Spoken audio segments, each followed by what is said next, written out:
Hola, buenas tardes a todos.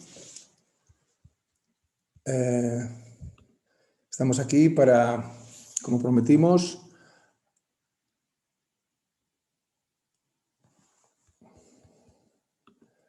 hablar sobre la segunda parte de la economía social de mercado que proponemos desde UCD. Esta segunda parte está centrada sobre todo en el tema de la economía social. La vez pasada hablamos sobre todo sobre la creación de riqueza, sobre el tema de la libertad de empresa y sobre todo eso. Y ahora nos queda hablar pues, sobre la parte social, que van, como dijimos la otra vez, indivisiblemente unidas, puesto que la una sin la otra no tiene sentido. De hecho, si algo caracteriza a la economía social de mercado es evitar el enfrentamiento que hacen otras economías, como la economía socialista o la economía liberal, en la que solo piensan en una de las partes, ¿no?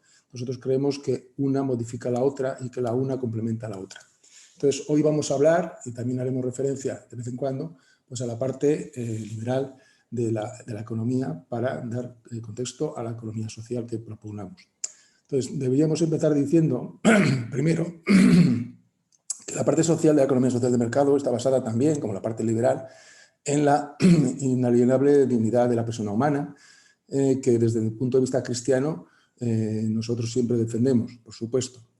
Y entonces, desde este punto de vista, como parte principal y preponderante de la defensa de la dignidad humana, subsisten otros principios, digamos, de segunda categoría, pero que son fundamentales para entender todo lo que es la economía social.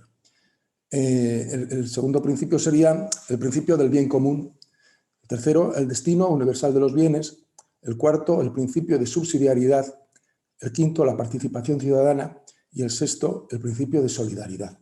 Podríamos comentar uno a uno todos estos principios, y lo vamos a hacer brevemente. El principio del bien común es un principio, yo creo que ampliamente ya aceptado en todo tipo de sociedades, y lo que pretende es eso, que no, partiendo de la base de que el hombre nunca no debe vivir solo, ni quiere vivir solo, vive en sociedad, pues habrá que crear unas normas para que la libertad de unos no se sobreponga a la libertad de los demás. El destino universal de los bienes es un destino, yo creo que poco conocido, que deviene de la doctrina social de la Iglesia, y por el que se propugna que el hombre ha sido creado para participar y para beneficiarse de lo creado, y todo el mundo tiene derecho a ello. Muchas veces, con las normativas que se van produciendo en la sociedad, pues las personas no tienen derecho a utilizar estos bienes, pues porque así se normativiza. Y sin embargo, con esa prohibición de derecho no va acompañada del derecho, por ejemplo, a trabajar para conseguir estos medios, cosa que creemos que es indispensable. Entonces, pensamos que puede haber mucha gente beneficiada con muchos bienes y que ello no puede ser nunca causa de que otras personas no tengan lo necesario. El principio de subsidiariedad es aquel por el que el Estado, que es el que garantiza muchas veces bienes necesarios para la persona humana, sin embargo no se debe sobrellevar este derecho y no debe invadir las competencias de lo que es la propia sociedad civil o la persona humana. El principio de participación por el que toda persona puede participar en la creación de las normas que rigen a la sociedad. Y el principio de solidaridad es un principio básico también que creemos que es más justicia que solidaridad, puesto que aquellas personas con las que nos solidarizamos no lo hacemos por compasión, sino que lo hacemos por justicia, ya que esas personas muchas veces están fuera del sistema porque el sistema no ha sido bien creado. Bueno, esto lo iremos explicando un poquito más concretamente posteriormente. Entonces pasaremos las consecuencias. Estos principios pues, tienen unas consecuencias fundamentales. Uno es el que toda persona humana debe tener acceso para desarrollar el trabajo necesario para conseguir los medios que le aseguren una vida digna. Otra consecuencia fundamental es que toda persona humana es capaz de colaborar socialmente de alguna manera. Es decir, creemos que toda persona humana, sea la que sea, con la preparación que sea, siempre tiene algo que dar a los demás y por tanto eso se debe valorar, se debe potenciar y se debe hacer justicia con ello. Tercero, el Estado debe promover y articular las medidas necesarias para que toda persona humana que pueda trabajar pueda hacerlo, así como crear los canales adecuados para que puedan acceder al mismo las personas con algún grado de discapacidad. Otra consecuencia es que el Estado debe definir qué personas no tienen capacidad para trabajar y establecer para los mismos las ayudas necesarias para que lleven una vida digna. Hablamos de la seguridad social no como un ente concreto en una determinada nación, sino la seguridad social como seguridad aquella que prevé inteligentemente el ser humano en sociedad, por la que pretende garantizar de forma eficaz y justa y solidaria los medios necesarios para que toda persona humana lleve una vida digna. Esta es la definición que nosotros daríamos de seguridad social. Y de ahí se describen una serie de medios y derechos que tienen las personas para acceder a esta seguridad social. El primer derecho que nosotros pensamos que existe y el del que derivan muchos otros derechos es el derecho a trabajar. Y luego también creemos que hay derecho a las ayudas sociales necesarias que complementen la falta del derecho al trabajo. Es decir, si una persona pudiendo trabajar y queriendo trabajar no lo puede hacer porque no encuentra empleo, creemos que tienen derecho a las ayudas sociales necesarias para que también pueda llevar una vida digna a pesar de no trabajar. Necesidades fundamentales o derechos para una vida digna. Vamos a definir qué necesita una persona para llevar una vida digna. El derecho a la vida de toda persona humana, empezando desde el no nacido, desde la concepción. Derecho a una familia y a una sociedad y un Estado que garanticen los derechos para mantener una vida digna. Derecho al trabajo necesario y suficiente para cada familia o persona en condición de trabajar.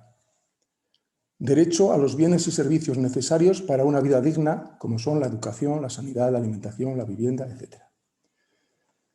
¿Y cuáles son las dificultades que existen para implementar esta seguridad social? Podríamos describir unos cuantos. Por ejemplo, la primera, interacción entre propiedad privada y derecho universal a los bienes. La propiedad privada legal es un derecho fundamental de la economía social de mercado, según su criterio, que nunca se debe conculcar. Solo en casos de conflicto grave con el derecho universal a los bienes podrá iniciarse un proceso de diálogo para una solución compartida entre ambos derechos. Es decir, nosotros creemos, como hemos dicho, que la propiedad privada es un derecho fundamental de todas las personas, es un derecho que le confiere dignidad y entonces no se puede conculcar por el Estado ni por ninguna otra asociación. Lo que sí se debe hacer es cuando entran en conflicto, pues por ejemplo, si usted tiene un terreno y por ahí tiene que pasar una autopista, pues normalmente se negocia un precio o lo que fuera, ¿no? Pues para ver si es autopista, pero antes de eso habrá que valorar si no hay otros caminos, no hay otras soluciones, antes de conculcar un derecho que una persona que tiene un terreno pues no tiene por qué acceder a lo que el Estado le diga. Es un ejemplo para entendernos. Otra interacción que puede haber como dificultad es la interacción entre el derecho o la obligación de trabajar y los derechos laborales y de subsidios. Aquí decimos, sin creación de riqueza no se puede repartir nada. Por tanto, debe primar el derecho al trabajo sobre los derechos de mejora laboral, siempre garantizando unos derechos laborales acordes con la dignidad humana, por supuesto. El trabajador es parte fundamental de la empresa, al igual que el empresario, por lo que también debe colaborar tanto en la consecución del éxito de la misma, así como de sus beneficios empresariales, pero también se deberá adaptar en los momentos de crisis de la misma. Es fundamental el diálogo empresario-trabajador, primero en cada empresa y después pudiendo acogerse a convenios sectorales o de ramo. Se debe primar el trabajo legal, sobre todo las ayudas y subsidios sociales, no teniendo acceso a las mismas quienes renuncien a un trabajo digno que pueda desarrollar. Se deberá, en lo posible, facilitar el acceso a un trabajo acorde con la formación que se ostente y asimismo se deberá promover la mejora continua en formación y actualización profesional y laboral. Deberá existir una legislación clara y sencilla que resuelva los conflictos laborales entre empresa y trabajador. Responsabilidad, otro problema, otra dificultad que habrá que resolver es la responsabilidad del rendimiento. Nosotros decimos que más bienes para quien más rinde. Y el rendimiento muchas veces tenemos que decir que depende del esfuerzo de las personas, pero otras veces no depende tanto de ese esfuerzo. Ahí entran en acción pues, el trabajo que cada uno, las horas que trabaje, el talento que cada uno tenga, la formación que ha recibido y la integración social. Es decir, no es lo mismo que yo nazca aquí en el País Vasco o que nazca en África, donde tendré muchas menos oportunidades y no ha sido por un mérito mío. Con lo cual, habrá que valorar todas estas cosas a la hora de también pues, valorar las ayudas que cada uno necesita.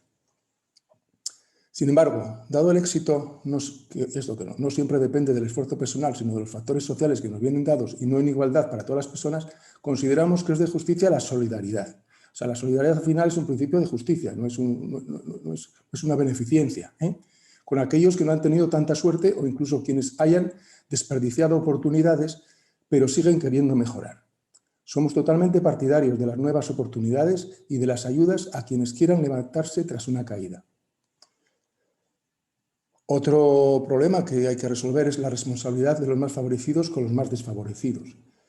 La economía social de mercado admite que el hombre es incapaz de crear unas condiciones legislativas perfectas, por lo que siempre existirán personas inadaptadas a las condiciones sociales. Por ello consideramos de justicia las ayudas para adaptar socialmente a las personas inadaptadas y actualizar continuamente la legislación para disminuir la inadaptación. Otro punto que queríamos tocar son los derechos a trabajar.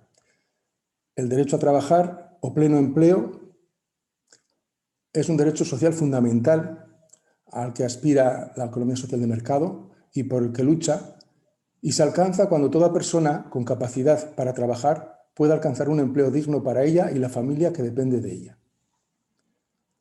6. Derechos a ayudas y subsidios. La economía social de mercado debe asegurar a toda persona que no esté capacitada para trabajar el acceso a todos los derechos humanos que le garanticen una vida digna. Derivados de todas estas consideraciones genéricas que hemos hecho, UCDE, Unión Cristiano-Demócrata Española, de la que yo soy presidente en la actualidad, hace una serie de propuestas más concretas que serían las siguientes.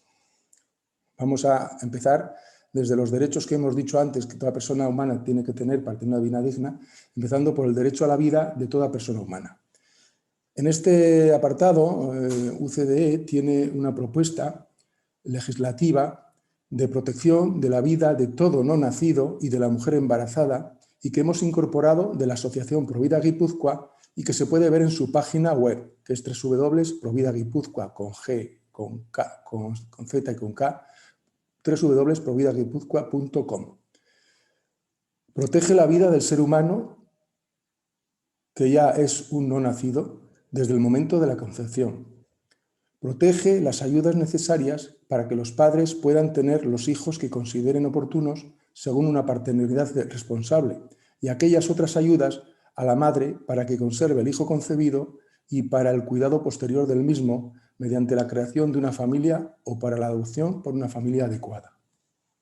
Esta propuesta es una propuesta que tiene aproximadamente 3 o 4 páginas, mucho más completa que todo esto, pero bueno, hemos resumido los dos pilares fundamentales, que uno es el derecho, dar el derecho a nacer al no nacido, y segundo, el implementar todas aquellas ayudas para que la madre no tenga ningún problema para tener ese niño y para luego criarlo. B. El otro segundo derecho para tener una vida digna serían los derechos a una familia, de una sociedad y un Estado que garanticen los derechos para mantener una vida digna.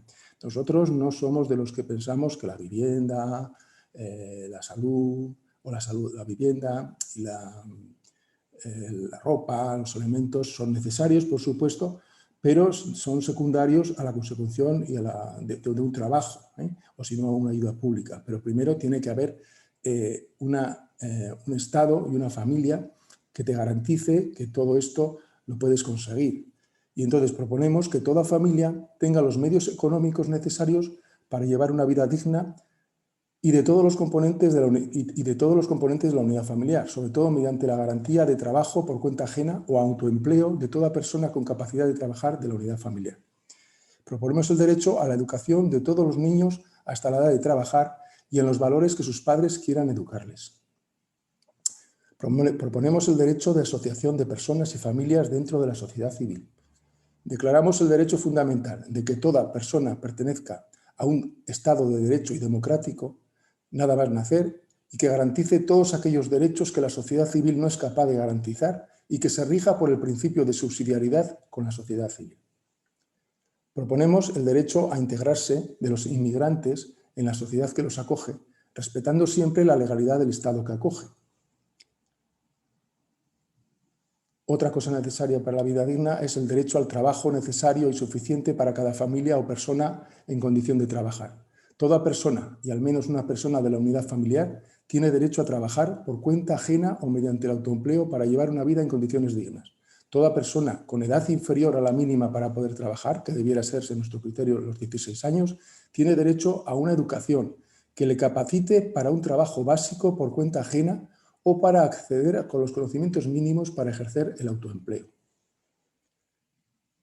Ahora pasamos a los derechos laborales por cuenta ajena. Los derechos laborales, el trabajo se puede ejercer o por cuenta ajena o por autoempleo, ¿no? Entonces vamos a partirlos en dos y vamos a decir cuáles son los derechos laborales que tiene un trabajador por cuenta, que debe tener un trabajador según nuestro criterio por cuenta ajena.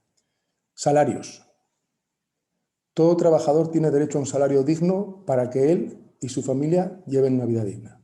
Proponemos en la actualidad un salario mínimo de 5 euros la hora en contratos a tiempo completo y para actividades que no requieran formación previa o contratos de formación.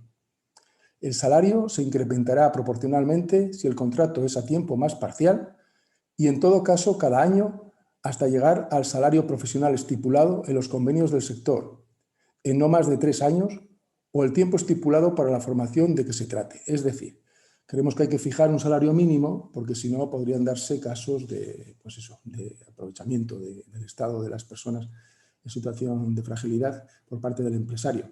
Pero tampoco puede ser un salario que obligue a que no se creen empresas. Entonces hemos calculado que 5 euros al euro al año por un trabajo más o menos semanal de 40 horas, pues serían 800 euros al año para personas, por ejemplo, que están en contratos de formación, niños jóvenes, chicos jóvenes que acceden la primera vez al puesto de trabajo, que necesitan, durante el primer año pues podrían cobrar eso, podrían estar viviendo con sus padres, no lo sé. Y también en contratos de formación, es decir, no cuando no hacen un trabajo completo, sino que también se están formando. Esto para gente que tenga un trabajo completo. Claro, si tú le haces un contrato de formación o le haces un contrato en vez de 40 horas, de 20 horas o de 10 horas, pues el salario mínimo subirá, ¿eh? Y también se prevé que una vez que en estos contratos haya pasado el primer año, se obligaría a que subiera una cierta cantidad de ese salario al año siguiente. Proponemos una mejora salarial por productividad, rendimiento o valor añadido. Es decir, creemos que las personas que persistan en el trabajo, que demuestren que pueden realizarlo, deben tener pues, ese estímulo para trabajar bien, para trabajar más y para ayudar a la empresa a tener éxito. Y eso se haría sabiendo que tiene pues, un reconocimiento a la productividad o a una mayor formación. Proponemos la participación en los beneficios anuales de la empresa en la cantidad de un 10%, directa o indirectamente para mejora de los trabajadores. A ver, esta es una norma y una cifra genérica, pero en principio creo que puede ser válida en la mayoría de los casos y se podría hacer mediante, pues una vez calculados los beneficios, mediante un salario anual de más, o si no, un 5% en forma de salario y un 5% en mejora de condiciones laborales, por ejemplo. Contratos laborales. Hemos hablado de los salarios, ahora vamos a hablar de los contratos laborales. Todo contrato será indefinido desde el comienzo. Nosotros no pensamos que no hay sentido para tener 1000 tipos de contratos que solo sirven para que no lo conozcan ni los trabajadores, ni los empresarios, ni los derechos que tienen, ni nada. Entonces, creemos que todo contrato debe ser indefinido.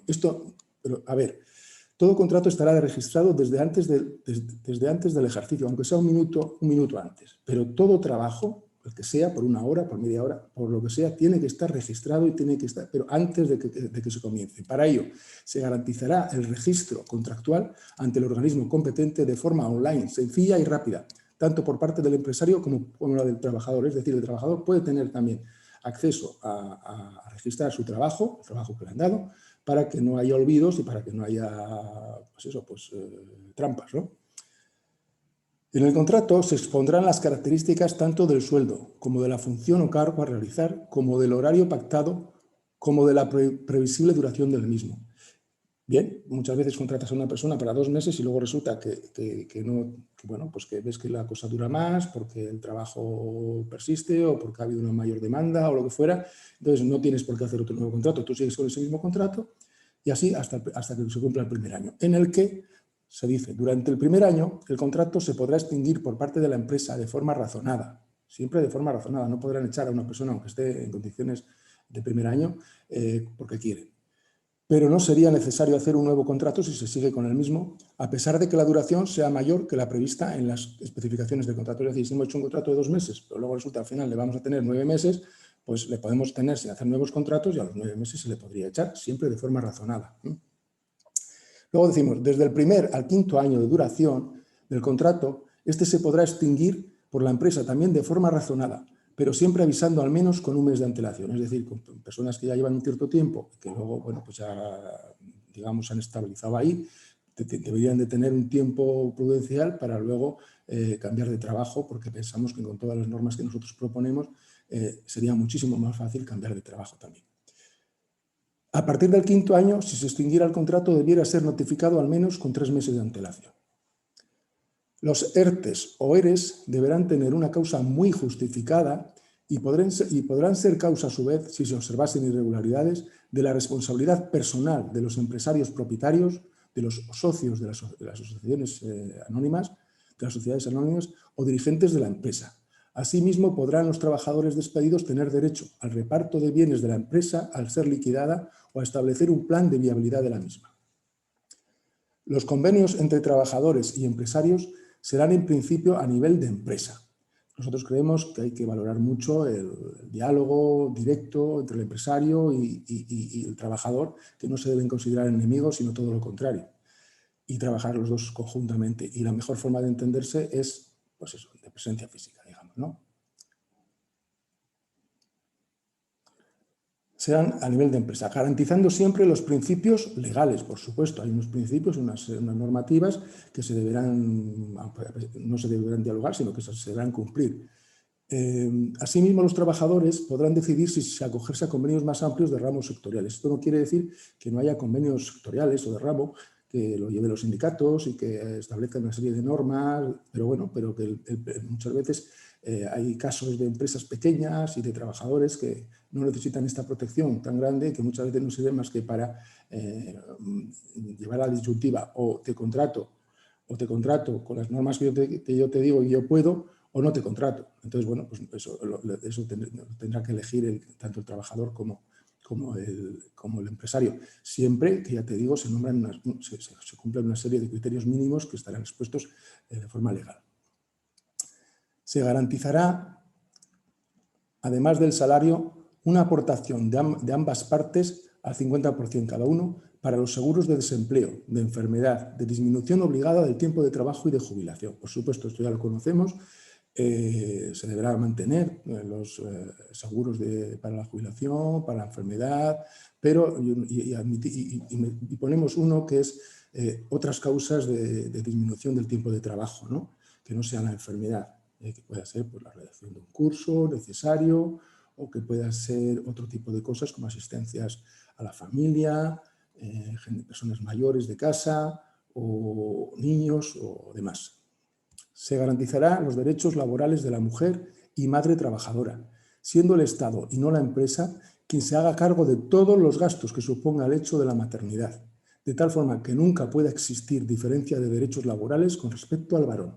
Es decir, toda aquella pérdida de tiempo de trabajo que a la mujer le suponga por el hecho de ser madre, no deberá quitarle ni un ápice de derecho como si estuviera trabajando. Es decir, si una mujer está embarazada y en el sector de la medicina, que es lo que más conozco, tiene prevista en ese mes y en ese año hacer una serie de guardias, además del trabajo laboral de 8 horas que tiene, se le tendrán que pagar todos los salarios y complementos que hubiera tenido si hubiera tenido que trabajar, aunque no los haga. Que eso es lo que pasa también con los varones. Los varones también se embaraza a la familia, se embaraza a la mujer, pero ellos siguen cobrando y trabajando. Bueno, pues la mujer no trabaja, pero sí no trabaja porque no puede, no porque no quiere. Se garantizará la no discriminación laboral por raza, sexo, edad o cualquier otro factor humano que no controle la persona. Es decir, habrá otros casos en los que pues, una persona, pues, porque no puede hacer un trabajo determinado por la causa que sea, o porque no está preparado para ello, o por otro, pues sí, habrá que discriminarlo, pero no por hechos que uno no puede evitar. Se favorecerá en lo posible la conciliación laboral y familiar. Esto es muy importante cada vez más porque necesitamos el apoyo de la familia, necesitamos robustecer la familia y necesitamos que aumente un poquito la natalidad para invertir otra vez de nuevo la pirámide poblacional para asumir los gastos que supone la seguridad social. Se garantizará el derecho a la seguridad laboral mediante la creación de normas claras y sencillas por parte del Estado para cada actividad profesional y ayudando lo máximo posible a las empresas para que no supongan gastos excepcionales que disminuyan el rendimiento y viabilidad de las mismas. Es decir, el Estado tendrá que normativizar para que todas aquellas obligaciones laborales que tenga la empresa no sean en detrimento de la creación y de la viabilidad de la propia empresa. Y luego explicaremos pues, algunas de las cosas que debe hacer, por ejemplo, pues disminuir el IVA de las energías, de los alquileres y todas aquellas cosas, siempre que sean para la creación de puestos de trabajo de empresas. Se creará un teléfono de quejas laborales, anónimo, tanto para trabajadores como para empresarios, y que faciliten la labor de la inspección laboral por parte del Estado. Es decir, muchas veces el trabajador no puede denunciar un hecho porque sabe que le pueden despedir. También a veces pasa que hay empresarios que tienen trabajadores pues que utilizan su trabajo fijo o otra serie de cosas para no hacer las cosas bien, para no trabajar o incluso para hacer daño a la empresa. Entonces, bueno, pues esto se puede denunciar y un inspector pasar por ahí y ver, ¿no?, si están los trabajadores en situación irregular o si hay trabajadores que no cumplen con su trabajo. Derechos laborales para el autoempleo. Esta es la segunda parte. Hemos dicho los derechos laborales para el empleo por cuenta ajena. Ahora creemos nosotros y hacemos mucho hincapié en que las personas tienen que estar formadas, si no les dan trabajo, para encontrarse ellos el trabajo. Y esto es el autoempleo. Entonces proponemos que en la educación obligatoria hasta los 16 años se aprendan materias que capaciten para el autoempleo o para crear una pequeña empresa. Conocimientos básicos de contabilidad, fiscalidad, derechos laborales, informática y programación básicas, marketing y recursos humanos. Es decir, una persona con 16 años que tiene creatividad y quiere invertir un poquito, si tiene algunos ahorros o no teniéndolos, por lo menos que pueda crear una pequeña empresa o hacer una labor profesional o básica o de servicio, pues que en un lugar de su casa, en un garaje o donde fuera, y que siempre sea legal y que esto se favorezca por parte. Pero para ello tiene que estar bien formado, para ello tiene que tener los conocimientos necesarios y eso los debe adquirir en la educación básica.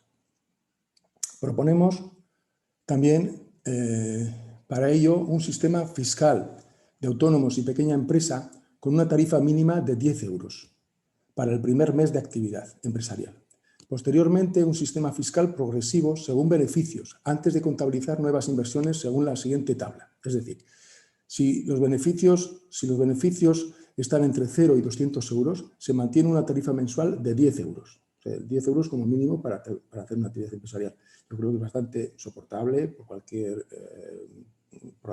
proyecto empresarial mínimo. Si los beneficios fueran de 200 a 400 euros, se aplicaría un 5%, que sería, siendo 200, pues ya hemos dicho, 10 euros. Si son 400, serían pues 20 euros. Entonces, y así progresivamente hasta los 2.600 a 3.000 euros, en que sería un 13%. Por cada 1.000 euros más de beneficios se aplicará un 1% más de fiscalidad hasta un máximo del 30% de los beneficios. Se asegurará que por la aplicación fiscal escalonada nunca haya menos beneficios netos para aquellos autónomos que hayan tenido mayores beneficios brutos que los de la escala inferior. Es decir, que no haya una trampa por la que tengas que estar jugando. Oye, no quiero tener tantos beneficios, no quiero tener más beneficios porque si paso de escala me cobran más. No, hombre, eso no puede ser. Cuantos más beneficios tengas, tendrás que pagar más. Y cuantos menos beneficios tengas, tendrás que pagar menos. Y para eso habrá que adecuar las escalas. El impuesto al trabajo a las empresas nunca será mayor de un 30% del salario bruto o los beneficios antes de contabilizar nuevas inversiones. Y proponemos un IVA mínimo del 5% para todos los productos o servicios básicos de consumo o necesarios para el funcionamiento de las empresas y un IVA del 30% para el resto de productos. Es decir, si aquellos productos necesarios, pues, ¿cuáles son? Pues la energía, ¿no? La electricidad, el agua, además, la asistencia de otros profesionales cuando hay averías en la empresa, la formación por otras personas que nos pueden ayudar, bueno, pues los medios que utilizamos, las compras que utilizamos para hacer el trabajo, todas esas cosas tienen que tener un IVA reducido. Otras cosas ya, pues todo lo que sea IVA de productos que no son necesarios, pues en vez de ser del 4 o del 10%, pues, o de un 21%, pasarían a un 30%.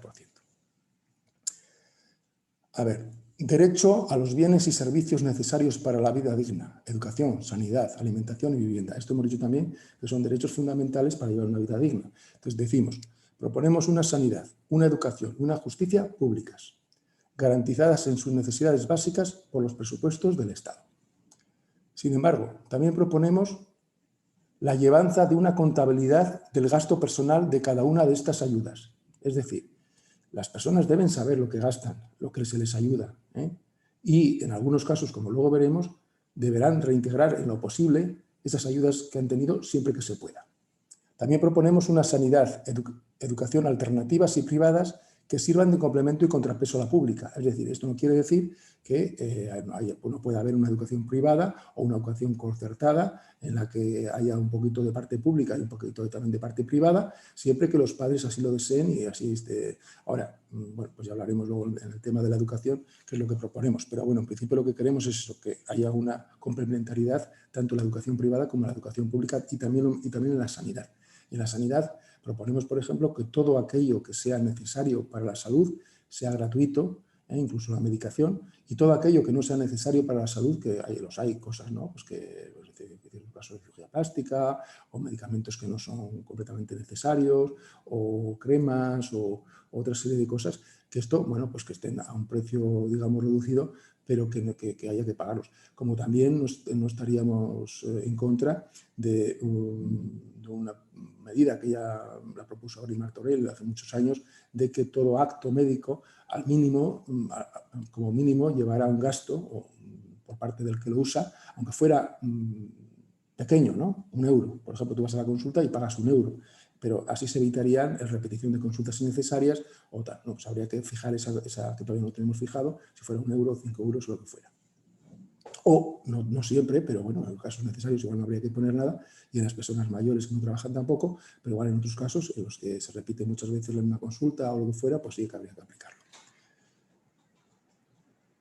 En la justicia proponemos el derecho a una justicia universal y gratuita, accesible a cualquier ciudadano. Es decir, nosotros querríamos tener una justicia parecida a la sanidad, una justicia pública en la que cualquier persona no se sienta incapacitada para luchar por la justicia, por ejemplo, con una empresa que tiene muchos recursos o con una persona que también los tiene. Es decir, que no haya diferencias por tema económico o por otros temas en el acceso a la justicia. Creemos que cada uno tiene que tener el derecho a denunciar aquellos casos en los que se sienta maltratado de forma privada o de forma en la sociedad, y que pueda hacerlo pues eso, accediendo gratuitamente al mismo.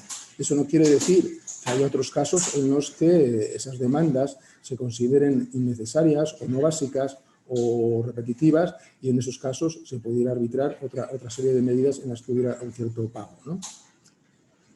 Proponemos también que la carta de prestaciones en estos 3 derechos que ofrezca el Estado sea para temas solo básicos, para garantizar una vida digna, pero aquellos otros servicios no básicos o necesarios, cada persona se los tendrá que costear total o parcialmente. En cuanto a la vivienda, proponemos, por supuesto, garantizar una vivienda a toda persona o familia que lo necesite, pero mediante la aportación de vivienda social en régimen de alquiler, con las ayudas sociales necesarias para que sea posible, pero haciendo una llevanza también de la deuda contraída con el Estado, que se deberá ir pagando cuando se pueda. Es decir, inmigrantes que llegan o personas que han caído en situación de marginalidad y que pues, les han hecho un desahucio o lo que fuera. Bueno, pues estas tendrían que tener derecho a una vivienda pública, situaciones de condición de dignidad, pero en principio con una llevanza de una contabilidad como si fuera un alquiler. Estas personas no pagarían nada, pero si luego posteriormente, imaginaos que le toca la lotería o que consiguen luego un trabajo, un empleo bueno, pues debieran de establecerse una serie de criterios para que podrían ir devolviendo esas ayudas que han tenido total o parcialmente, pero que por lo menos yo creo que es una medida buena desde el punto de vista contable para el Estado y también una medida buena para las personas que son ayudadas para que no se sientan marginadas en el sentido de, o diferentes al resto de las personas que no han necesitado ayudas. Por supuesto, en este sentido no aceptamos la ocupación ilegal de viviendas particulares ocupadas o desocupadas en ninguno de los casos. Propuestas para los derechos, ayudas y subsidios sociales. Hemos estado hablando ahora de las propuestas laborales. Ahora vamos a hablar de aquellas personas que no encuentran trabajo a pesar de todo el esfuerzo que haga el Estado y ella misma en encontrar trabajo. La economía social de mercado debe asegurar a toda persona que no está capacitada para trabajar el acceso a todos los derechos humanos que le garanticen una vida digna, como hemos dicho. Tenemos una propuesta para convertir la mayoría de las ayudas, prestaciones sociales y subsidios de las personas con capacidad de trabajar, pero que no tienen empleo, en trabajo. Medidas que supondrían una clara disminución del paro, una disminución del gasto social y una ayuda a los empresarios y empresas con problemas de viabilidad empresarial o laboral. Es una medida que tenemos en UCDE, que se puede conocer y que, bueno, lo que trata de decir es que todas aquellas personas que están subsidiadas sin trabajar tendrían que aceptar, si se les ofrece un trabajo digno, tendrían que aceptarlo y si no, no cobrarían el subsidio. Con lo cual, pues muchos empresarios que muchas veces necesitan trabajadores en condiciones especiales, pues se les podría ofrecer este tipo de medidas. El gasto del Estado no sería mayor, puesto que estaría pagando solo las prestaciones sociales que ya pagaba y se ahorraría los gastos de seguridad social que los tendría que pagar el empresario que acoge a estos trabajadores en paro. Ninguna persona con capacidad de trabajar y que esté cobrando un subsidio podrá negarse a ejercer un trabajo o una formación en condiciones dignas. Toda persona que desee trabajar y tenga capacidad para ello y no encuentre trabajo tendrá derecho a una ayuda económica del Estado que garantice una vida digna para ella y su familia. El Estado promoverá los medios de formación y reciclaje de las personas que no encuentren empleo, así como una oficina online para la búsqueda activa de empleo. Toda persona con capacidad de trabajar y que esté en paro y cobrando un subsidio está obligada a buscarlo activamente, el empleo, a través de la oficina online del Estado y durante un mínimo de horas diarias. Se promoverán ayudas especiales, tanto económicas como de protección social, para los colectivos especialmente desfavorecidos, como enfermos crónicos con cierto grado de incapacidad, parados de larga duración, durante la maternidad y embarazo o familias numerosas, por ejemplo. Y ahora pasamos a un caso especial, que es el caso laboral de la administración, de las personas de la administración del Estado. En UCDE proponemos una administración del Estado que sea la mínima posible, pero la necesaria para cumplir sus funciones adecuadamente. Por ello creemos que esta administración mínima debe tener la capacidad de expandirse rápidamente mediante contratos laborales temporales o mediante colaboración con empresas de la sociedad civil en momentos y sectores que se precisen para gestionar adecuadamente la cosa pública o para hacer de contrapeso a posibles carencias de bienes y servicios de la sociedad civil o a situaciones de monopolio de sectores de la actividad privada. Es decir, la administración tiene que ser mínima mientras todo funcione bien para que el gasto social sea mínimo, y tiene que estar formado, como luego diremos, por personas muy responsables y muy bien preparadas para que las cosas funcionen bien. Pero habrá momentos en los que, por ejemplo, puede haber una escasez de un producto necesario y que la sociedad civil no sea capaz de garantizarlo. Entonces, la administración tendrá que tener los recursos necesarios para crecer ágilmente y rápidamente para dar ese servicio. También puede ser otra cosa, como contrapeso, por ejemplo. Imagínense que, pues como suele pasar de vez en cuando, el precio de la energía, el precio del gasoil, lo que fuera, aumenta porque ha habido o se supone que hay un monopolio o prácticas no legales, pero que no se pueden demostrar, por el cual sube el precio de la energía mucho. Bueno, pues entonces el Estado debería tener la capacidad de generar energía de traer el gasoil rápidamente, para suplir un poquito los defectos obligando a las empresas privadas que tienen ese monopolio a bajar los precios. Son dos ejemplos, pero hay otros más ejemplos que hacen valorar esta agilidad en la expansión de la administración pública en momentos determinados. Por ello proponemos una administración mínima pero estable y formada por los mejores talentos de la sociedad civil, que lo deben demostrar mediante un concurso-oposición libre y justo. Ahí, en lo de justo, me quedo corto diciéndolo porque creo que actualmente el acceso muchas veces a las plazas está totalmente contaminado por la política, y aunque se hacen bajo concurso-oposición, muchas veces estos concursos-oposición los conocen ciertas partes, ciertas personas. Entonces esto habría que acabar con ello y dedicarlos a, primero, que las personas que se preparen y que se preparen de verdad tengan el mismo derecho que aquellas que están colocadas en mejor situación, y segundo, que esto garantice que dentro de la administración están las mejores personas posibles. Estos trabajadores no podrán ser despedidos más que mediante un proceso jurídico que demuestre su mala práctica profesional. Es decir, no es lo mismo una persona que ha sido contratada libremente por un empresario, a criterio del empresario, que una persona que ha conseguido ese trabajo a través de una demostración mediante un concurso de oposición público. Entonces, estas personas no pueden ser despedidas por la administración así de forma, porque se lo han ganado, ¿no? No es que se lo hayan dado, se lo han ganado. Pero sí podría ser que una persona pues, se dedique a no trabajar, a hacer las cosas mal o lo que fuera, y entonces, bueno, pues si se puede demostrar eso, sí que podría ser despedido, por supuesto. También deberán demostrar estos trabajadores periódicamente su capacidad profesional mediante cursos de capacitación y los correspondientes exámenes. Es decir, no es lo mismo las personas que están en la administración, que ya se dejan llevar toda su vida, a aquellas otras que están constantemente perfeccionándose, que están intentando hacer las cosas mejor. Entonces, estas personas creemos que tienen que tener un tratamiento diferenciado. También deberán tener acceso a una carrera profesional que les capacite para mejorar tanto sus condiciones económicas como de cargo profesional según los años de trabajo y la mejora profesional demostrada mediante un baremo preestablecido, lo que estábamos diciendo, ¿no? Estas personas que están en la administración deben tener un proyecto en el que puedan mejorar, ¿no? En el que no siempre van a estar en el mismo puesto, que puedan mejorar de cargo, que puedan mejorar de puesto y que puedan mejorar económicamente. Y esto se deberá medir mediante unos criterios establecidos en una carrera profesional. Creemos que deben ser bien pagados, al mismo nivel que su capacitación lo sea en la profesión privada. Es decir, lo que no puede ser, porque si no habría fugas constantes, ¿no? Si un abogado del Estado cobra mucho menos que un abogado en un bufete medio de la sociedad, pues no sería justo. Porque estos son los mejores, los que tienen que estar en la administración, o estarían entre los mejores. Entonces tendrían que ser un salario a ese nivel.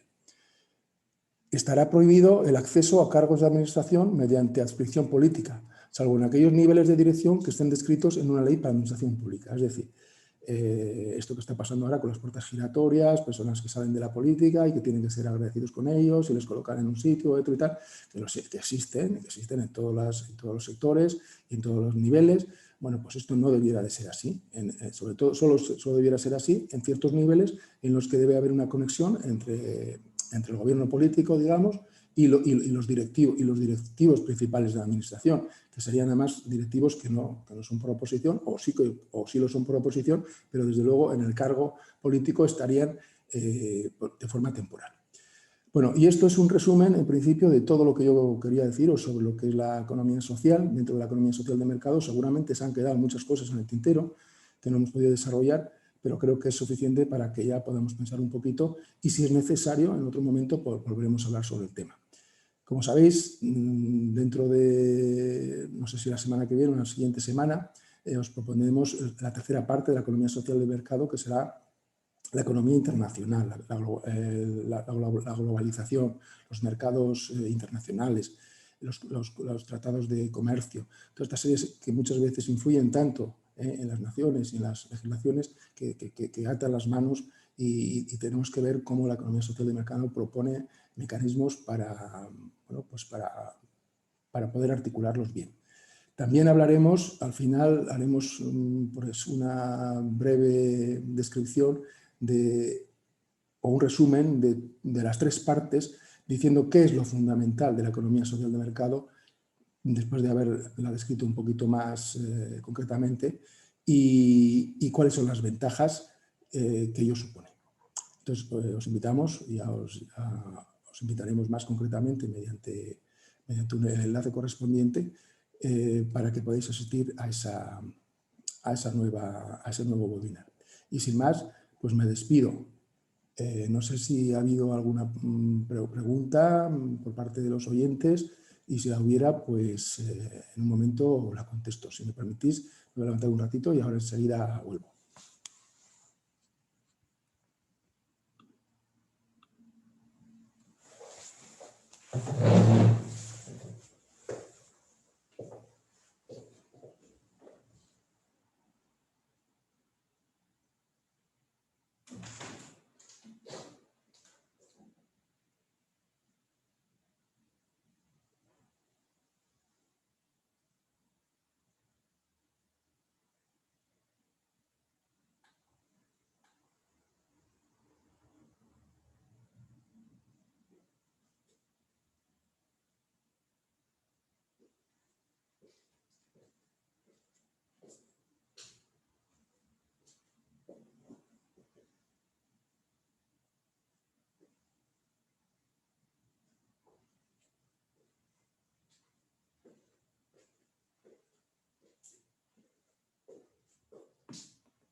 Bueno, como parece que no ha habido ninguna pregunta, pues ya me despido de todos vosotros y, si queréis, hasta la próxima. Muchas gracias por vuestra atención. Que sepáis que este vídeo está siendo grabado y que lo expondremos tanto en nuestro canal de YouTube de pscip.es y en la web también de pscip.es. Así que muchas gracias a todos. Adiós.